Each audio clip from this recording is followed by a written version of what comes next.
All right, let's catch this alert.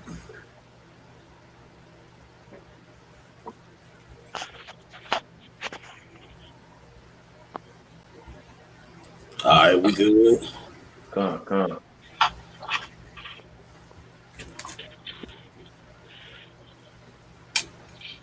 Yep, we on. All right, shalom, shalom. Shalom. Want to start off by giving all praises to Yahweh, Yahweh, Yahweh Yahweh Shai, Shai, Bahasham, Yahweh Rakah. Double honors to the apostles and elders at Great Millstone, and peace and blessings to the Akim teacher about the mind, Wa'amath, that's sincerity and truth. Shalom. It's the brother Yatazaka, got the brother Sha'ar with me, and through the Spirit, the Lord allowed us an opportunity to put forth this series that we have been talking about doing, going into the book of Hebrews. We had just recently finished the series, me, him, and his brother Tazamah. And we got through all 12 chapters. It took us a while to do it through the Spirit with schedules changing and all these different things that, that you just got to deal with, what you got to deal with. But through the Spirit and coming to the conclusion of reading Hebrews, we thought it would be a good idea to actually go deeper into that chapter and go one by one and go through the testimony of each one of our forefathers and go into the actual account um, of the men that were listed in that chapter, right? And it starts with Abel. You know, you don't get a whole lot about Abel just reading about him from a carnal aspect, but in the scriptures, you see all these different intricate things that attach Abel to the legacy Right. of who later became the Israelites, known as the sons of God beforehand. You see what I'm saying?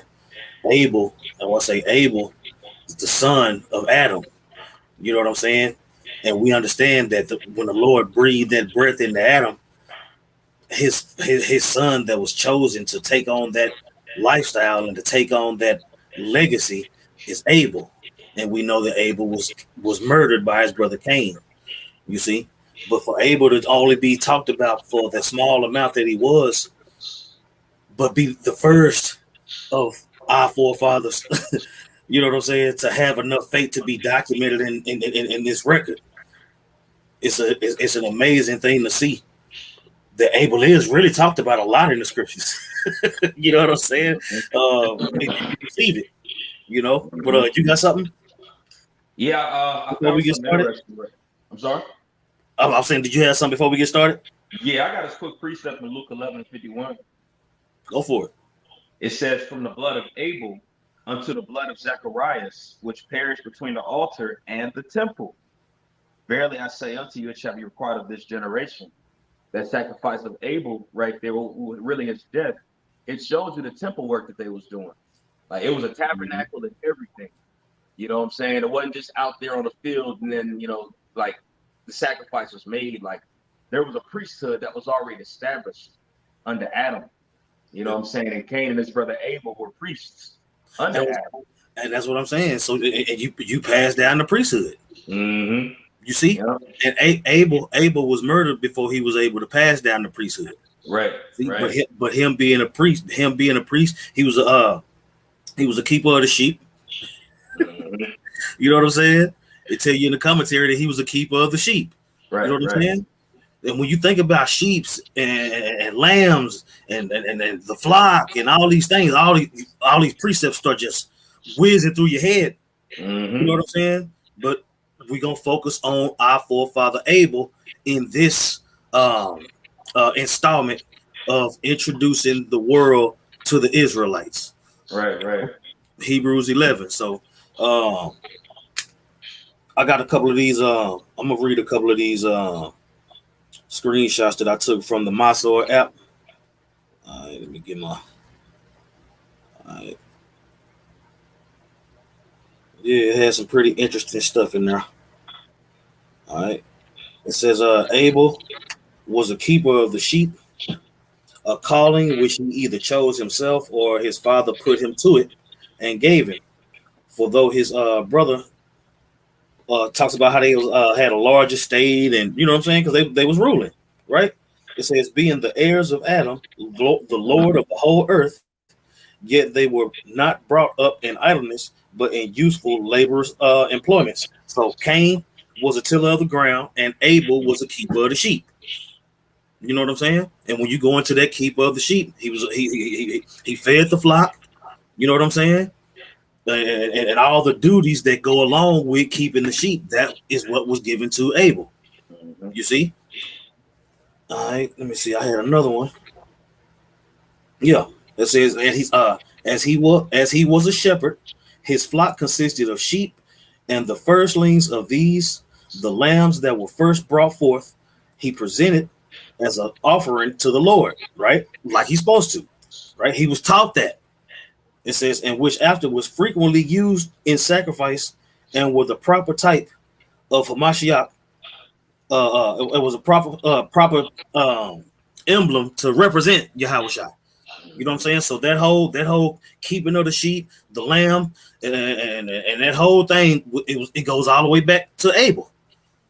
All that was happening there, it was all about feeding the flock and keeping the sheep. It was all about the priesthood.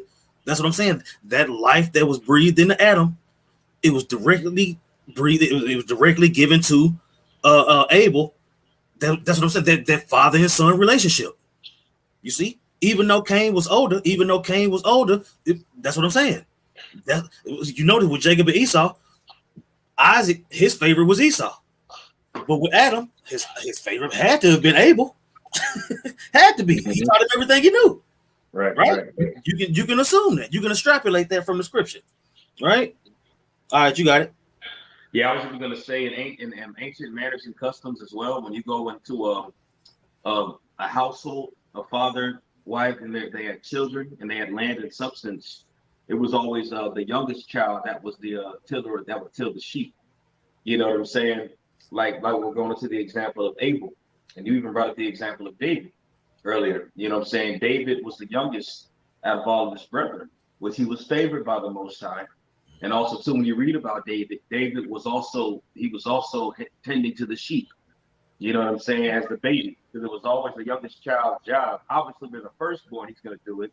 But then if you have another son, then that son is going to do it, and so forth. It's always the job of the youngest, which is a beautiful thing of how we are as Israel, being the youngest nation and being so heavy when it comes to the land and the sheep and making sure the sheep are fed. You know what I'm saying? But researching about Abel, that's something I found out. Yeah, I would say even with Jacob, Jacob kept the sheep. He kept the sheep. You know what I'm saying? When he was with Laban and that whole thing, he sure did, bruh. Yeah. You know what I'm saying? If you can receive it, Abel is all over the place. Yeah, you know, absolutely. You got it.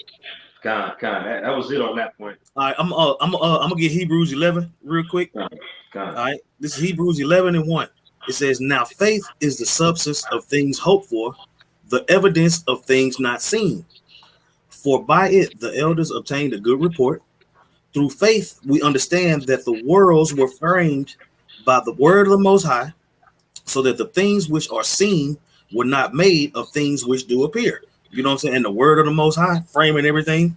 The word of the Most High framing everything is Yahweh Shai, giving those instructions. You see, and once he was given, and once those instructions were breathed into Adam, he gave those same instructions to Abel. Right. All right. Keep going. God. It says, by faith, Abel offered unto the Most High a more excellent sacrifice than Cain, by which he obtained witness that he was righteous. Right. So we're gonna get some words. Yeah. We're gonna get some words. All right, obtained. We're gonna get obtained. All right. Matter of fact, we're gonna get offered too. Yeah, we're gonna get offered.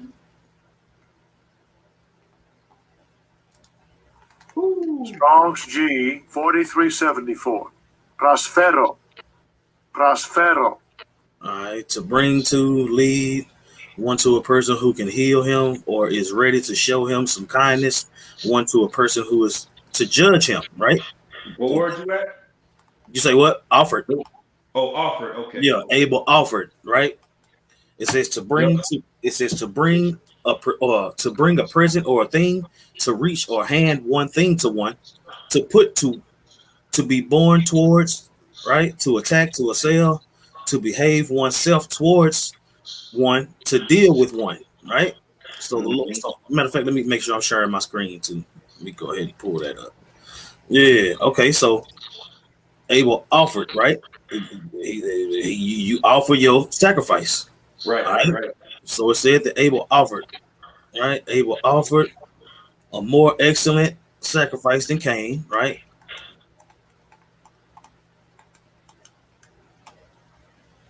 Okay. Obtain witness. That's what I want to, right? Obtain witness. Martyrio, right? We get that word a lot, right? To be witness, to bear witness, to affirm that one has seen or heard or experienced something that he knows it to be taught by divine revelation or inspiration. This is talking about Abel now. Right. Abel didn't last that long, right? It says to give, not to keep back testimony, to utter honorable testimony, give a good report, conjure, implore, right? All right. And then we always go into that word martyr because like one also is considered a martyr when they're put to death for something that they've done in righteousness. Right. You know, that's something that stands out. And even when you went into that word offered, bro, one of the definitions says to behave oneself toward one, meaning like a conversation. You know what I'm saying? Self-conduct. You know what I'm saying? Walking by faith. That was something that Abel had very heavy. He was very upright in the eyes of the Lord. That's right. That's right. Let's jump deeper into this word. All right.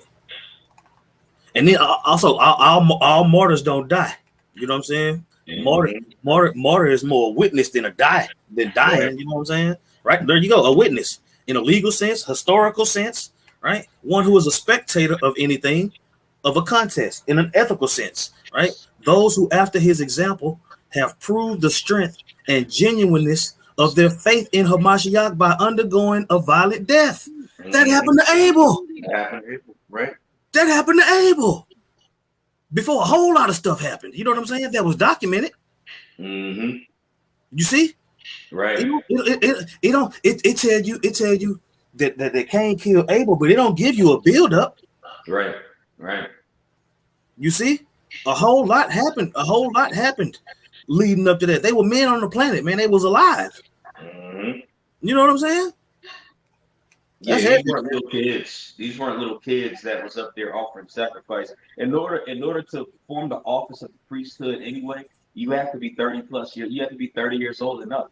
Right. You know what I'm saying? So it was a lot of time before all this took place, like you said, Zaquan. And man, I say Adam lived to be 950 years old. You know what I'm saying? It don't say how old he was when the breath was breathed into him. Absolutely.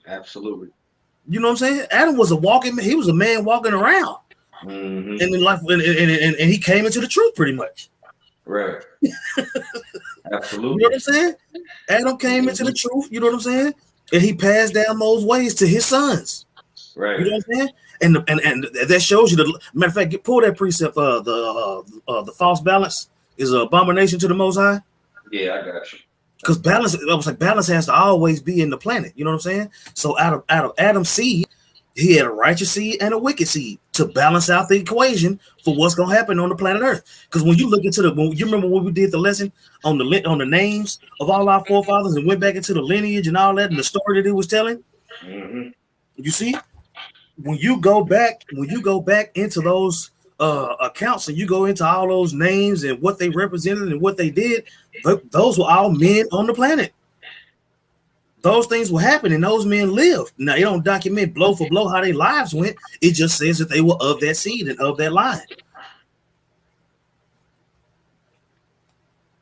When you go, that's what that was my point. You notice on Cain's line and on Seth's line, you have the same names. You have a Lamech on both sides. You see what I'm saying?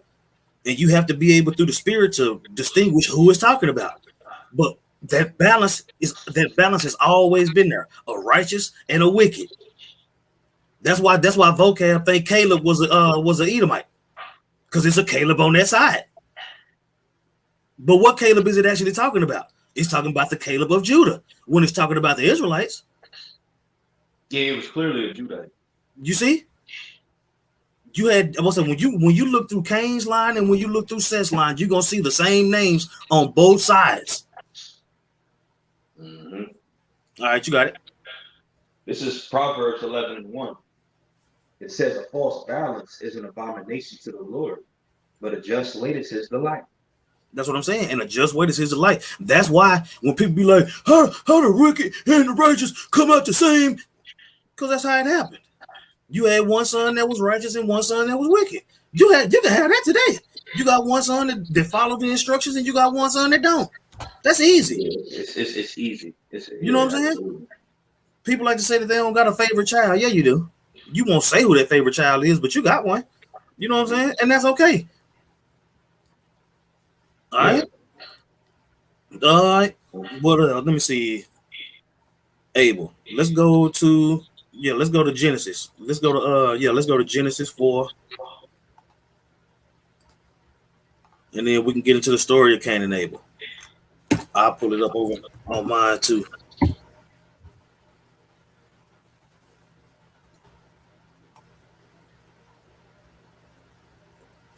I can read it. All right. Go ahead and pull Luke 11. Matter of fact, no, don't, you ain't got to do that. Never mind. I'm tripping. I'll do it. All right. This is Luke 11:51. It says, "From the blood of Abel unto the blood of Zacharias, which perished between the altar and the temple.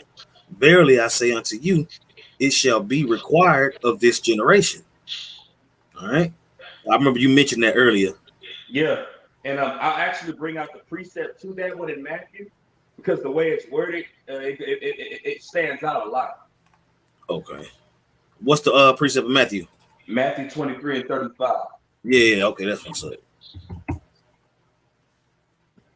right, this is Matthew chapter 23, verse 35. It says that upon you may come all the righteous blood shed upon the earth, from the blood of righteous Abel, mm-hmm. right?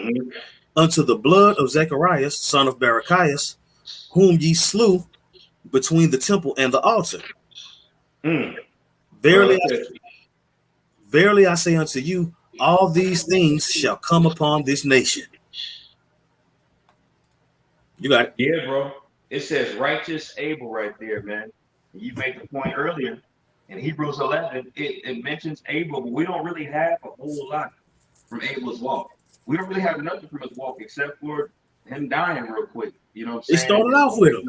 That goat, that lamb. It started off with him. Yeah. Yeah, it's the chapter regarding faith started with a man that didn't last that long. Mm-hmm. You know what I'm saying?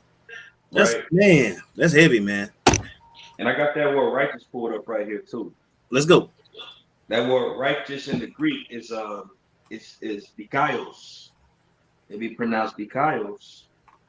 And when you go into it, it says observing divine laws. All right, so he was obedient, very obedient. It says in a wide sense, upright, righteous, virtuous, keeping the commands of the Most High. That's what I'm saying. Keeping the commands of the Most High. That lets you know that was oral. Mm-hmm. That lets you, that's proof that it was oral back then. Right.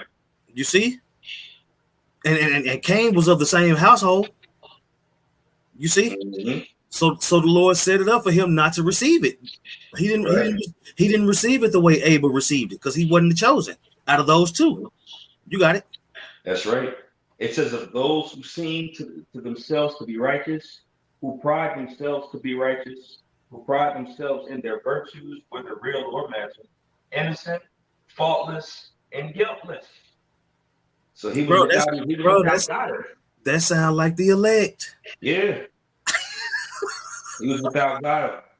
The characteristics of the elect was all the way back during the time of Abel, and you know what I'm saying? Mm-hmm.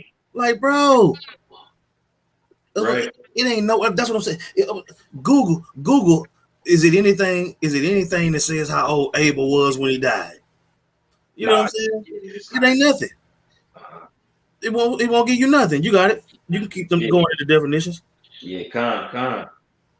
Shit, 1 sec. There we go. All right. It says used in him whose way of thinking, feeling, and acting is wholly conformed to the will of the Most High. Bro, his mind was his eye was single as heck, man. Abel's eye was extremely single. I'm gonna read that again. Whoa, bruh. What's It's up? it's a Abel was 122. Abel, Where'd you look that up at? bro. I just went into Google and typed in how old was Abel when he died, and it actually finished my question. It actually finished my question. It says Abel was killed when he was 122 years old, 3.5, and when they went out and they found Abel murdered in the merciless manner by the hand of Cain. Okay, that's 3.5. Okay, that ain't got nothing. That's the all right. It says, "In the Most High said to Michael the archangel, say to them." I don't know where this account coming from. This ain't scripture. Yeah. This ain't scripture. Yeah, this ain't scripture at all. But whatever this account is, they say he was 122. Mm-hmm. Which still is transitory compared to 950. You know what I'm saying? Because Cain went on to have hella descendants. You know, you know what I'm saying? He tried to commit genocide on Abel when he went off and had kids. So after he had kids, he went off and got married. And I mean, after he killed Abel, he went off and did his thing. Yeah. You know.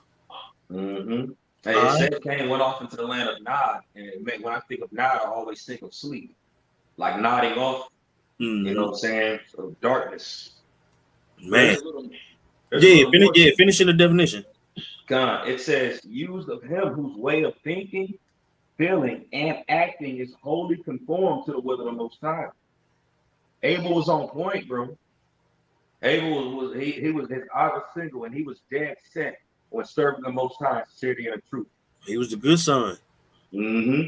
It says, and who therefore needs no rectification in the heart of life. And then it says, approved or acceptable of the Most High. It says, in a narrower sense, rendering to each his due. And then in a judicial sense, passing the just judgment on the others, whether expressed in words or shown by the manner of dealing with them. And these are all words for righteous. Yep. You know what I'm saying? So it was a self-conduct, man. You know what I'm saying? And then we read it earlier in Hebrews, the 11th chapter. It went into how the Most High testified. He bare witness that he was righteous. You know what I'm saying? By that testimony the Lord shown when that sacrifice was offered. Now, it doesn't really say anything what had taken place, but every time a testimony that the Heavenly Father had done to a righteous sacrifice in a very major way, a miracle pretty much happened, man. Yahweh and Peter, James, and John on the mountain. This is my beloved son. That was the testimony. The fire coming down and smiting Abraham's offering. That was the Most High bearing witness of it and testifying of gifts. He always done it in very extreme ways, man. Look how he's getting ready to come back and save his elect. You know? And it went into the tabernacle back then, showing you that he was a priest. The glory of the Lord always hovered over the tabernacle, man. You know? So something happened right there. It was a big deal when that sacrifice was offered. That was it for that word righteous, bro. Okay. Was there any other words you wanted to look up in that precept? No, that was it. I just want to touch upon righteous Abel. All right. What else we got? With Abel? That's right. We was going to Genesis. Yep. And I gotta pull it up for you too whenever you're ready. Okay, come on. I'm gonna pull it up on the screen too. Come. All right. And we can just read the account from the top, bro. Mm-hmm. This is Genesis chapter 4, verse 1. And Adam and Eve was wife, and she conceived and bare Cain, and said, I have gotten a man from the Lord. She again bare his brother Abel, and Abel was a keeper of the sheep, but Cain was a tiller of the ground. Let's keep going. Right, I would say Abel was a keeper of the sheep. Right, Mm-hmm. Abel was a keeper of the sheep. When you go through the list of our forefathers, who all kept the sheep? You know what I'm saying? David kept the sheep. Jacob kept the sheep. The Lord kept telling Peter, feed my sheep. If you love me, feed my sheep. If you love me, feed my lambs. You know what I'm saying? Can you pull that right quick? Yeah, I got you. Yeah. If you love me, feed my lambs. If you love me, feed my sheep. We'll say the tending to the sheep is very important. You know what I'm saying? That being a metaphor for the leader of Israel watching over the people. As is the king, so is his people. You see? And the Lord is giving the hands. The Lord will be soon giving the earth into the hands of the righteous, as He did give it into the hands of the wicked. You see, Cain don't win this time. Esau don't win. You see, Right. I got it right here. John 21. This is the book of St. John, chapter 21, verse 15. And it says, so when they had dined, Yahushua said to Simon Peter, Simon, son of Jonas, lovest thou me more than these? And he said unto him, yea, Lord, thou knowest that I love thee. He said unto him, feed my lambs. Verse 16. And he said unto him again the second time, Simon, son of Jonas, love thou me? He said unto him, yea, Lord, thou knowest that I love thee. He said unto him, feed my sheep. He said unto him the third time, Simon, son of Jonas, lovest thou me? That's what I'm saying. There's 3 times. He told him 3 times. 3 times is so it can stick. You know what I'm saying? 3 times. What 3 is it 3 understanding? Yeah, 3 is understanding. You know what I'm saying? So we understood that Abel kept the sheep. We understood that Jacob kept the sheep. We understood that David kept the sheep. We understood that Peter kept the sheep. You know what I'm saying? It's a constant. You know what I'm saying? That the Lord put the spirit on men to tend to his flock, take care of my people. You know what I'm saying? Yahshua say it all the time, man. You can't love Israel more than the Lord loved Israel. You know what I'm saying? Ain't no way. Every time I say through captivity after captivity, through time period after time period, the Lord wants his people to be taken care of, and he sets men up to do so. And right. Abel was one of those men. You see? And even though he got killed at an early age, you know what I'm saying? Through the spirit, his duties continued through Jacob, through David, through those men that every time they came back to do the same thing, watch over Israel. Zerubbabel, king of Israel. You know what I'm saying? It's a constant, man. Go ahead. Come. It says he said unto him the third time, Simon, son of Jonas, lovest thou me? Peter was grieved because he said unto him the third time, lovest thou me? And he said unto him, Lord, thou knowest all things. Thou knowest that I love thee. Yahweh said unto him, feed my sheep. That's what I'm saying, man. The sheep being fed is very important to the Most High, man. Right. See? All right, let's get back. And this also shows you too that as Abel, like as he watched over and kept the sheep, like he was a really good shepherd too. You know what I'm saying? Because that's highly esteemed, high in the eyes of the Lord, how you treat your beast. You know what I'm saying? That was part of his walk as well, his level of responsibility, discipline, and his love toward the flock, man. Makes sense why it was such a huge sacrifice as well to do it, because you had to give the best of the flock to the Lord, man. And you build bonding time with those sheep, you know. Yeah, man. I would say that's how you do. I would say I'm talking about when it comes to protecting the sheep, man. You fighting off different animals and doing all it, bro. Abel was doing that, bro. He was doing that, bro. All those, bro. Matter of fact, you know what? Let's get the account. If you know where it is, where David, when it described what David was doing to protect the sheep, when it was talking about him fighting lions and bears and doing all that. Because what you can do through the spirit, everything that it describes David as doing to protect the sheep, that's what Abel was doing. You see, and the way that we've read how the Lord had favor on Abel because of how obedient he was, doesn't that resemble David? Yep. Doesn't that resemble Jacob? You know what I'm saying?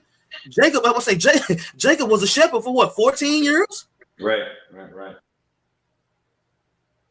We can get in the accounts of Jacob, the way he handled it. You know what I'm saying? To bring this thing on home, because we only been on for what? We ain't even been on for 30 minutes yet. You know what I'm saying? So we can, let's get David in the way he tended to the sheep, but let's get the way Jacob tended to the sheep. I'll look on my side for Jacob. You get David. I already got that pulled up right here for David. Oh, okay, Con, that's what's up. This is 1 Samuel chapter 17. I'm gonna start at verse 32 because we gotta remember, I'll start from the top. It's the beginning of the chapter. But that's when Goliath was talking crap. You know what I'm saying? That's when he was talking that cash money to Israel. He was talking cash money about our God, and David was like, hell no. You know what I'm saying?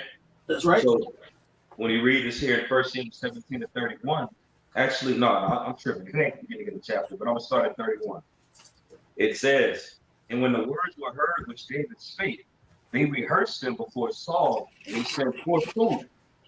So it went all the way up to Saul. It ain't like you said, directly to Saul. You know, David mentioned it, and remember his brothers called him proud. Yep. When he was talking about that, you know. And this is going into that account. When Saul heard of it, he requested of David, you know. So it says, and when the words were heard which David spake, they rehearsed them before Saul, and he sent for him.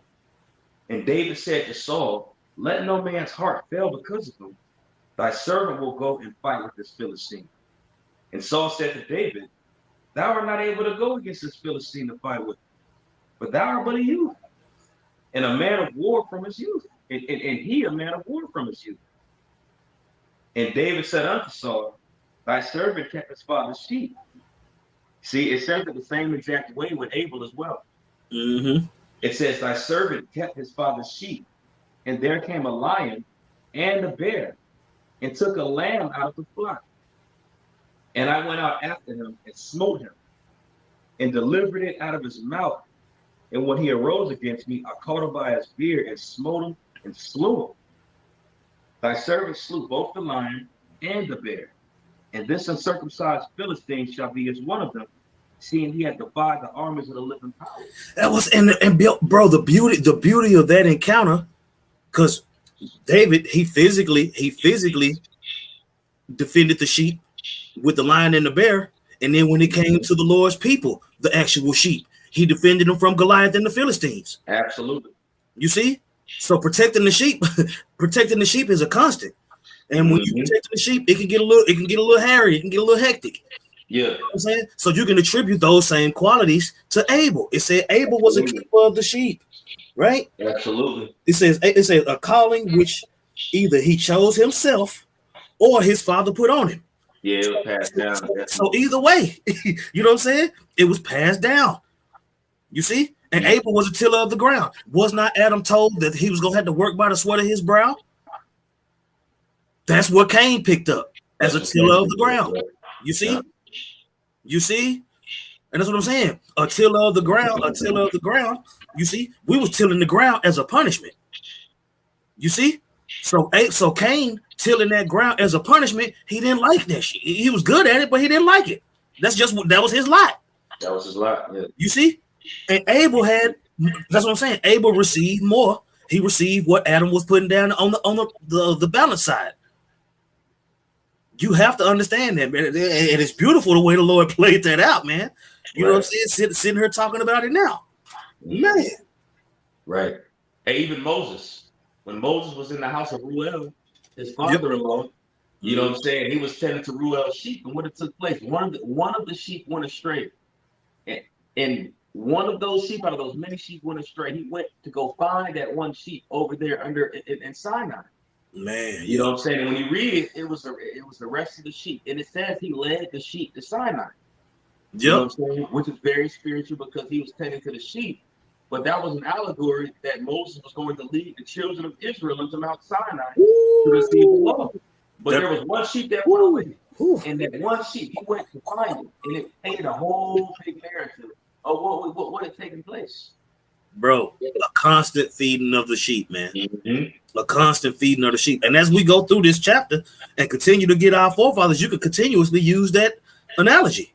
Absolutely. The Lord always, during the time of Judges, he was raising up judges to tend to the sheep. You see, all of the kings were supposed to tend to the sheep. All the ones that did wickedness and all that, they didn't feed the sheep. And they all paid for it. Right. But that's what I'm saying. Abel did it first. Yep, he did it first. You know what I'm saying? Adam trained Abel to keep the sheep. Yep.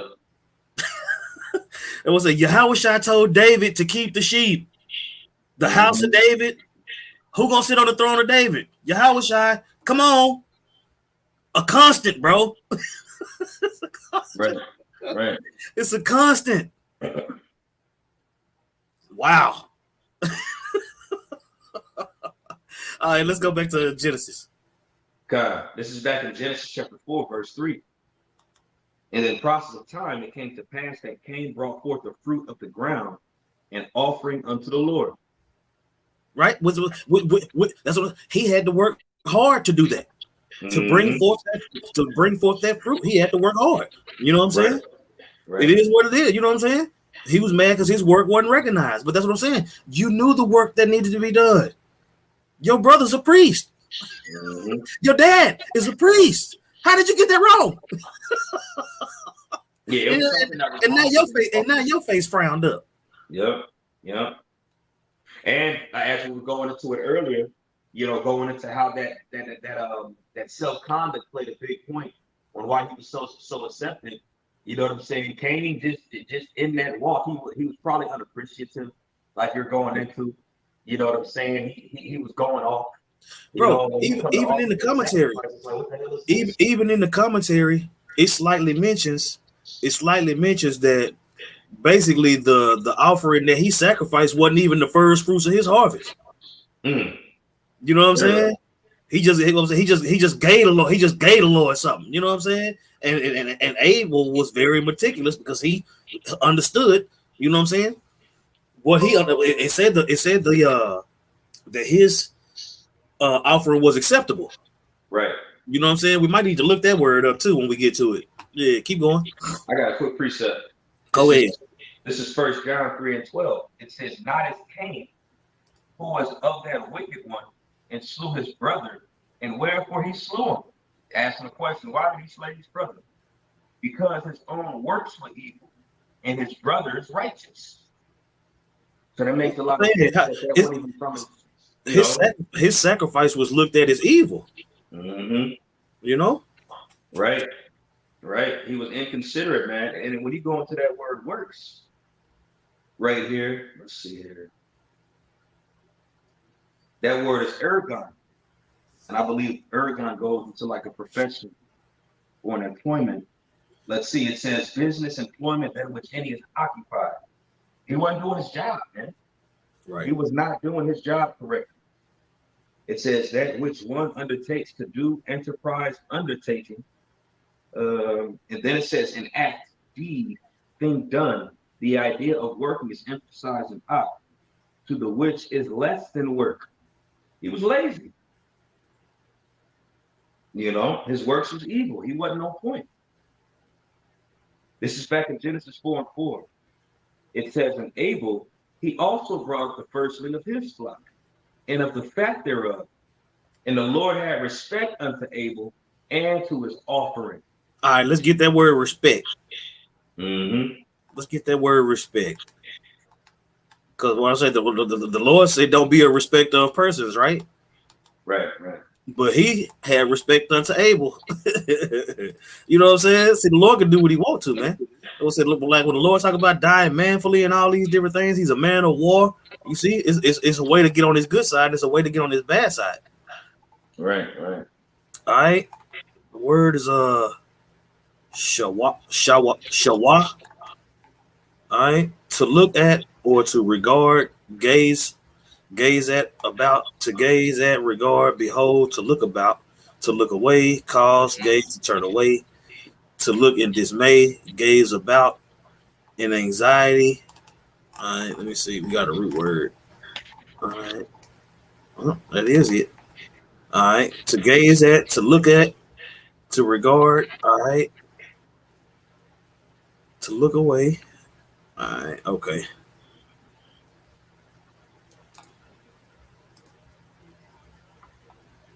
All right. Go ahead.